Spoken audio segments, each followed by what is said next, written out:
You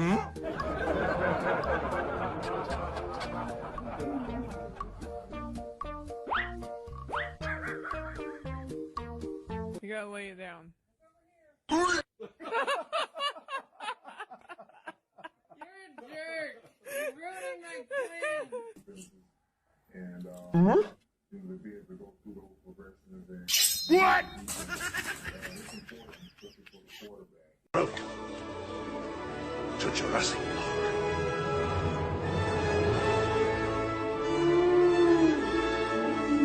Welcome to Jurassic Park.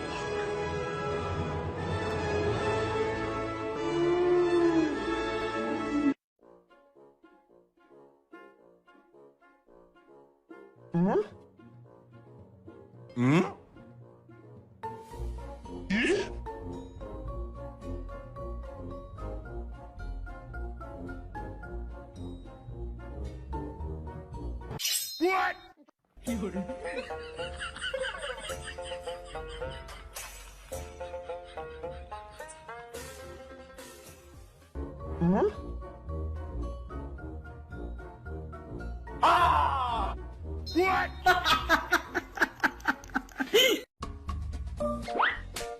Huh?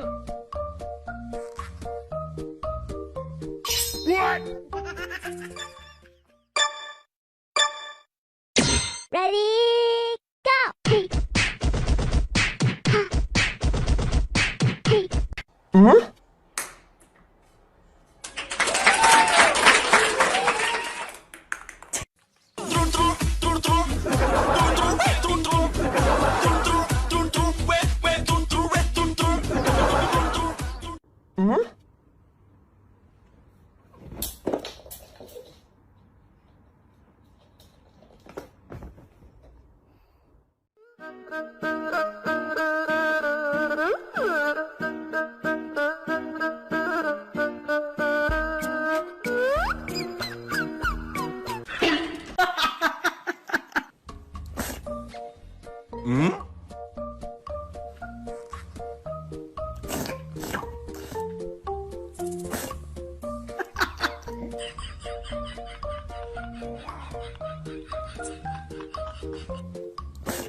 Huh?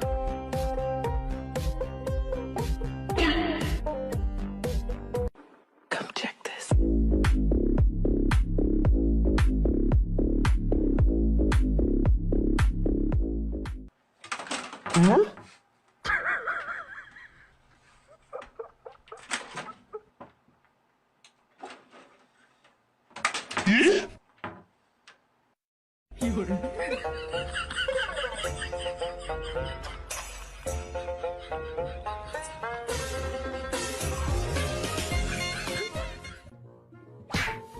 Huh?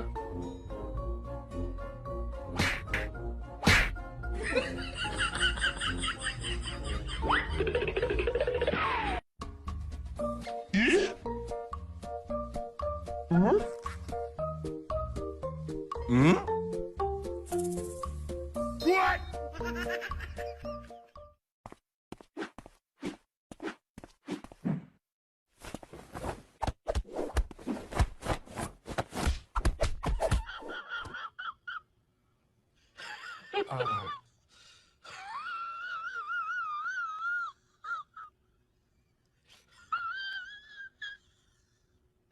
Welcome to Jurassic Park.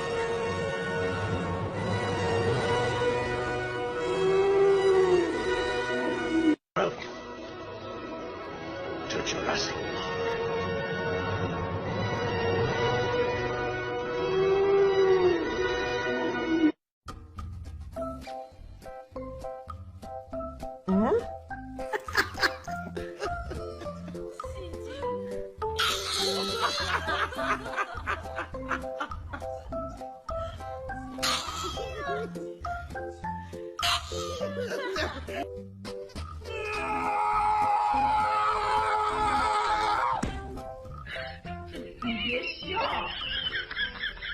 That's what I